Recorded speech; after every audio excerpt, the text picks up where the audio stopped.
guys, welcome back to my channel. Welcome to a new vlog. It's me Ashmita and you are watching Ashmita's Gallery. A brand new day and a brand new vlog. Finally আমাদের 2024 কিন্তু first picnic start হচ্ছে আমাদের family picnic দিয়ে। তো সকাল সকাল উঠেই কিন্তু চলে এসেছিলাম ছাদে, জাস্ট বিকজ এই গাছগুলো দেখবো বলে ঠিকঠাক আছে কিনা। যদি তোমরা আগের ব্লগটা না দেখে থাকো তাহলে কিন্তু তাড়াতাড়ি গিয়ে আগের ব্লগটা দেখে নাও। তোমাদের সুবিধার জন্য কিন্তু আমি আই বাটনে লিঙ্কটা দিয়ে দেবো আগের ব্লগের। আমরা এই গোলাপ গাছগুলো কত কমে নিয়ে এসেছি আর কোথা থেকে নিয়ে এসেছি সেটা কিন্তু আগের ব্লগ না দেখলে তোমরা একদমই বুঝতে পারবে না। আর তোমরা যারা যারা আগের ব্লগ দেখেছো তারা কিন্তু জানো আমি একটা ফুলেরও কালার কিন্তু আমি আগের ব্লগে দেখাতে পারিনি, জাস্ট বিকজ আমাদের অনেকটা রাত হয়ে গেছিলো।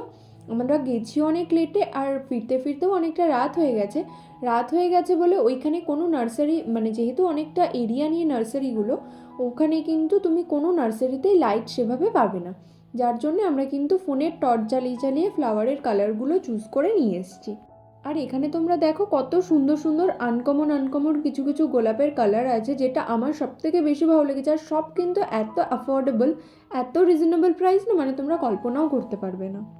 এতক্ষণ যে ফুলগুলো দেখলে এগুলো কিন্তু সবই বড় জাতের গোলাপ। আর এই একটা পাম গাছ আমরা এনেছিলাম। আর এখানে যত ফুল দেখছো মানে 6টা গাছ, এখানে যে 6টা গাছ, এই সব 6টা গাছই কিন্তু হাজারি গোলাপের গাছ। এগুলো কিন্তু আমরা এনেছিলাম 25 টাকা করে পিস। আর বড় জাতের যে গোলাপগুলো সেগুলো কিন্তু আমরা এনেছিলাম 35 টাকা করে পিস। সত্যি কথা বলতে আমাদের কল্যাণীতে কিন্তু গোলাপ গাছ বলো বা যে কোনো গাছ বলো, ইনডোর প্লান্ট থেকে শুরু করে সব গাছের কথাই বলছি, সব গাছের কিন্তু প্রচুর দাম। হাজারি গোলাপ কিন্তু এক একটা বিক্রি হয় 100 টাকা করে পিস, সেখানে 25 রুপিসে একদম হাফেরও হাফ, অনেক কম দামে কিন্তু আমরা গোলাপ গাছগুলো পেয়েছি। ফুল ডিটেলস, ফুল অ্যাড্রেস জানার জন্য কিন্তু আমার আগের ব্লগটা একবার চেক করতে হবে, তো প্লিজ তোমরা একবার গিয়ে কিন্তু চেক করে নিও। এইদিকে আমার কাছে একটা প্লাস্টিকের টব অ্যাভেলেবেল ছিল বাড়িতে, সেই টবটার মধ্যেই কিন্তু আমি পাম গাছটা লাগিয়ে দিচ্ছি। আর পরের দিন আমি গিয়ে কিন্তু বেশ কয়েকটা, আর 2-3 দিন যাক, সেই দিন গিয়ে আমি বেশ মোটামুটি 10টা থেকে 15টা টব কিনে আনবো। সেগুলো কিন্তু মাটির টব কিনে আনবো, মাটির টব কিনে ওর ভেতরে কিন্তু সব গোলাপ গাছগুলো লাগাবো। তোমাদের সাথে গল্প করতে করতে নিচে এসে দেখলাম এদিকে কিন্তু আমাদের পিকনিকের রান্না শুরু হয়ে গেছে। মামা, ছোটো পিসিমণি, ছোটো মা সবাই কিন্তু করছে রান্নার তোড়জোড়। আর বাদবাকি যারা রয়েছে তারা কিন্তু কেউ পেস্ট করতে ব্যস্ত, কেউ রান্নার কাটাকাটি করতে ব্যস্ত, সবাই কিন্তু লেগে পড়েছে যে যার কাজে। আজকে কিন্তু সকালের মেনুতে আছে সাদা ভাত, কষা মাংস আর সাথে চাটনি, পাঁপড় আর কিন্তু মিষ্টি। এইদিকে দেখো আমাদের চিকেন কিন্তু অলমোস্ট রেডি, এবার জাস্ট খাওয়ার পালা। আর কালারটা দেখো কি সুন্দর এসছে না, জাস্ট ওয়াও। এই যে এটা কিন্তু আমার কাজিন ব্রাদার রাজ, ও কিন্তু আমার কোলেই আছে। লাগছে তো। এইদিকে কিন্তু প্রিপেয়ার হচ্ছে বেগুনি। আমি কিন্তু বেগুনির কথাটা আগে মেনুতে বলতে ভুলে গেছি। ভাত, সাদা ভাত ছিল, ডাল ছিল, বেগুনি ছিল, চিকেন, চাটনি, পাঁপড় আর মিষ্টি ছিল। এইদিকে দেখো এদিকে সাইডেই কিন্তু 2 বোন এরা দাঁড়িয়ে পড়েছে বেগুনি খাবে বলে। বেগুনি খাওয়ার জন্য ওরা খুবই কান্নাকাটি করছিল।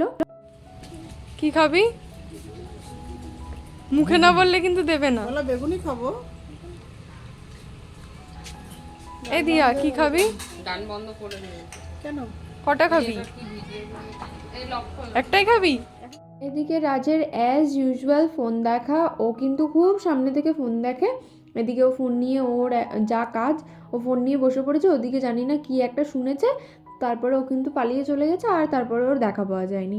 এখানে কিন্তু দিদুন আছে, মানে আমার কাকিমুনির মা এদিকে সবজি কাটছে। এদিকে সব ভাই বোনদেরকে আমি কিন্তু দাঁড় করিয়েছিলাম।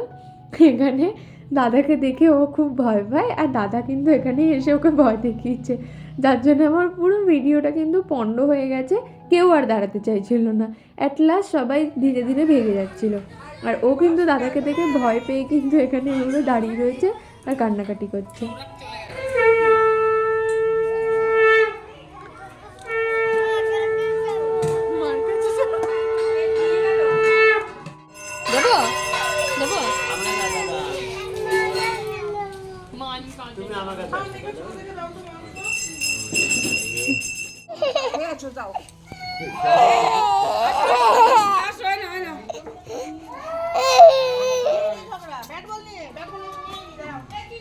ব্যাট বল নিয়ে ঝগড়া হয়েছে রাজের।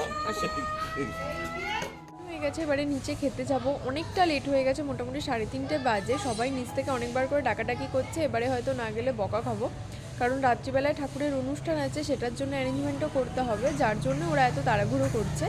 ছাদে এসেছিলাম মেনলি, কালকে যে গাছগুলো কিনেছিলাম সেই গাছগুলো একটু দেখতে এসেছিলাম যে ঠিকঠাক আছে কিনা, আর সাথে আমাদের জেনি তো আছেই।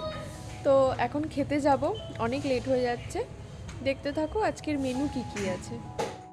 আজকের ব্লগটা দেখে নিশ্চয়ই তোমরা বুঝতেই পারছো বাড়িতে হাজারো কুচি কাচা থাকলে কীরকম টাইপের ক্রেজ হয়। তারপরে কেউ কাঁদছে, কেউ হাসছে, অ্যাজ ইউজুয়াল আমাদের বাড়িতে কিন্তু এটা চলতেই থাকে। তোমরা আপকামিং ব্লগগুলোতেও কিন্তু দেখতে পাবে। আর বিকেল হতেই কিন্তু আমার ক্যাডবেরি খেতে খুব মন চাইছিল, তাই আমার বাড়িতে কিন্তু এই ক্যাডবেরিটা ছিল, ফ্যামিলি প্যাকটা ছিল। লাস্টে আমি এটা কেটে খেয়েছি। সন্ধ্যেবেলায় যেহেতু ঠাকুরের অনুষ্ঠান ছিল তাই জন্যে কিন্তু একটু রেডি হয়ে নিয়েছি। হরে কৃষ্ণ।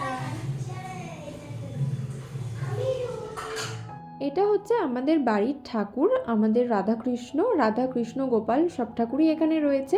আমাদের মন্দিরে কিন্তু আজকে একটু ছোট করে অনুষ্ঠান হচ্ছিল, ঠাকুরের অনুষ্ঠান, জাস্ট বিকজ আজকে ফার্স্ট মানে বছরের প্রথম শুরু হয়েছে বলে কিন্তু আমাদের বাড়িতেই অনুষ্ঠানটা হচ্ছিল।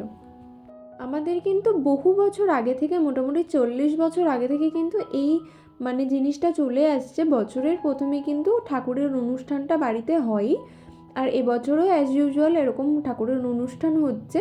তবে দাদুর এবার শরীরটা একটু খারাপ, দাদুর যেহেতু ওপেন হার্ট সার্জারি হয়েছে, এখানে ঠাম্মি দাদুকে নিয়ে এসছে আর কি। দাদুর জন্যেও কিন্তু পুজোটা আর কি আজকে হয়েছে, কারণ দাদুর নামে একটু মানসিক ছিল, তাই দাদু এখানে এসে ঠাকুর প্রণাম করে কিন্তু আবার ঘরে চলে গেছিলো। আর এদিকে দেখো আমাদের কিন্তু সব মেনু, এটা কিন্তু আলাদাভাবে মানে নিরামিষ বাসন কোসনে কিন্তু রান্নাটা হয়েছে। রাতের মেনু ছিল ফ্রাইড রাইস, আলুর দম আর মিষ্টি, বেশি কিছু ছিল না, খুব একটা রিচ ছিল না, কারণ যেহেতু এটা মানে ভোগের প্রসাদ, ঠাকুরের প্রসাদ, তাই জন্য খুব একটা রিচ ছিল না। আজকের ব্লগটা এটুকুনি, কেমন লাগলো অবশ্যই কমেন্ট সেকশনে জানিও। আপকামিং ব্লগের জন্য কিন্তু আমার চ্যানেলটাকে সাবস্ক্রাইব করে রাখতে হবে, আর আজকের ব্লগটা কিরম লাগলো সেটা কিন্তু অবশ্যই কমেন্ট সেকশনে গিয়ে জানাতে হবে।